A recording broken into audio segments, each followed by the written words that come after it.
Welcome friends to another r/prorevenge video. Our first story of the day is by JJ Walker 73, the best revenge story someone ever told me. I attended first grade at a super conservative private school. I'm only 5 days older than the cutoff for being in kindergarten, so I'm the smallest kid in class, smaller than even all of the girls. My parents thought about waiting a year to send me, but I'm told I was super smart and bored at home, which pretty much condemned me to never having a chance to compete for most sports teams. More good background info: I'm the byproduct of a teenage pregnancy. My parents got married to do the right thing, but because of that, my dad works a factory job and money is super tight. I'm pretty sure in retrospect my grandparents were paying for the private school tuition. We lived in what would be considered a rough neighborhood, and they didn't want me in the public schools. All of my clothes come from garage sales. I'm the stereotype of the kid who gets picked on in school. Little, poor, poorly dressed, nerdy. Despite that fact, most of the kids in my class were actually very nice to me. Like any school though, there are a couple of little sociopath bullies, even at 6 years old. The ringleader is Charlie. Charlie is big, Charlie is dumb. Charlie picks on me all the time at recess and during lunch. Lunch is in our classroom at our desks, but our normal teacher gets break time and some ancient old lady comes in to supervise. She never notices anything. Charlie has like every transformer ever.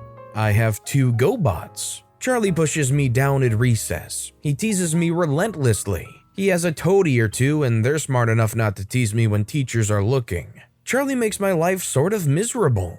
The one time I told on him, I got some BS from the teacher on the playground about turning the other cheek, and the bullying just got worse. A few months into the school year, Charlie starts taking and eating things from my lunch. At this point in time, my favorite food in the entire world is spicy beef sticks, like a Slim Jim. Mom gets them from the little grocery store and butcher up on the corner. I know treats like that are a financial sacrifice for the family, but Mom loves me and puts one in my lunch every day. Charlie learns he likes beef sticks too and starts taking just that out of my lunch. Finally, one day, I tell my mom I don't want beef sticks in my lunch anymore. I can't tell her I'm being picked on, but she sees through me. Grilling ensues. I cry like a baby and tell her everything. I don't want her buying them so that jerk can just take and eat them. At this point, most parents would call the school or Charlie's parents. My mom had to grow up quickly when I came along, and in some ways, she just stopped growing up altogether. No way in heck she's going to call the school, get in the car, drive to the store, pet food aisle. These will do nicely. Mom has a plan. We replaced the beef sticks in my lunch with dog treats. Don't tell Charlie what he's eating. Not on the first day, not on the second day. Act normal. Act upset. Wait until he's eaten almost all of them. Day 1, it worked. Day 2, keep eating that horsey goodness, Charlie. Like a week goes by. Finally, it's Friday. Today is the day.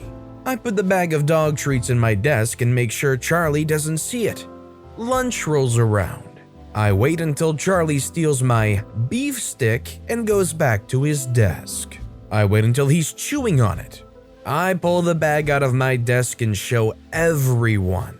I point and yell, "Charlie's eating dog treats." The plan goes off perfectly like it's Mission Impossible. Charlie spits the half-eaten dog treat out on the desk and starts gagging like he's going to throw up. Some other boys start barking at him.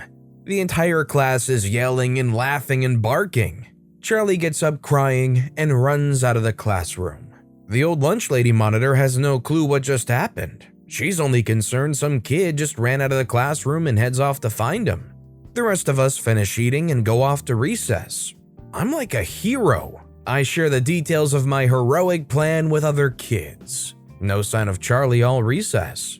Back to class, teacher returns. Math or something. Vice principal comes in. The disciplinarian, the guy with the wooden paddle on the wall who will spank your butt for acting up. I have to go to his office. I'm about to burst out crying already, I'm so scared. My mom is already there. Charlie's sitting in a chair crying. Charlie's mom is there. It looks like he wet his pants and has thrown up on himself. Mom's going to the office with the vice principal. Lots of yelling. I figure I'm done for. Mom comes out, tells me to go back to class. Charlie's mom comes out and tells him he's grounded for stealing and picking on me. Then she tells my mom it will never happen again. From then on, Charlie's nice, super nice. He even invites me to his birthday party. I gave him a GoPot. Kids are mean, man. I wish sometimes kids had enough awareness to realize the damaging stuff they're doing sometimes. If you yourself were in this situation and you could choose the form of revenge, would you rather your parents complain to the principal or see if you could get the kid to eat the dog treats? Let me know in the comments down below. And our final story of the day is by Strawberry Cold 9267. How my ancestor supposedly took down a racist businessman. This is an old story that's been told in my family for as long as I can remember. We're talking my grandfather was told it by his grandfather and so on. Note that this story has had close to 200 years to be embellished and twisted, so take everything with a grain of salt rather than scream fake. Even if only a fourth of the story is true, it's still a great story. This is the story of my ancestor we'll call John, because that's the name I've always been told. John was a black man in America during the time when slavery was dying out, his grandparents having been brought there from Africa along with their children. John eventually was freed through some means. I've heard both that he paid his way out or the state he was in abolished slavery and he was freed that way, and found himself fighting in the Civil War because he felt it was the right thing to do. During the war, he became good friends with a man only known as Mitch, who supposedly came from more money but had joined against his parents' wishes because he believed in freedom for all. Again, grain of salt. The two were in the same regiment and made it through alive, though some relatives say Mitch lost a leg or an arm in the war. Fast forward to the end of the war, and John and his new wife Mary he'd met during the war used the money he'd earned to set up a small shop on the East Coast. Most common city mentioned is Boston, in a small neighborhood. The shop became successful, John being a charming man and surprisingly savvy businessman. The neighborhood he'd set up in quickly grew as the city grew, meaning there were always customers who needed whatever it was he sold. I've heard everything from groceries to workers' tools. They lived happily and had 3 children together during the time, spending a decade there, when suddenly, presumably accompanied by the roar of thunder and screeches of crows, Mr. Business arrived in town. Mr. Business has apparently been on the wrong side of the war and fought quite hard to keep his slaves, but was also smart enough to sell out other racists when he saw how the tides of war were rolling, getting by with no losses except his free laborers. This had been the beginning of the end for his once successful plantation/farm, as all the workers he could find to replace his slaves had wanted things like pay for their services. He'd struggled to find loyal workers that didn't charge more than the absolute minimum, and after a series of bad harvests had chosen to pack up, sell his land, and head east to find a new source of income. He arrived and began buying up local businesses that seemed profitable, and eventually found out about John's successful store. He was more than happy to discuss a fair price for the store, until he saw the skin color of the owner, that is. 10 years is not enough time to erase a lifetime of institutionalized racism. He began harassing John to sell his rinky-dink store and find a farm to work on, don't quote me, offering way below the actual value, and when laughed out of the store, began trying to sabotage John's business, getting thugs to throw rocks through windows, sabotaging deliveries, making a scene in the store. John soldiered on though, having grown tragically used to fighting against racism.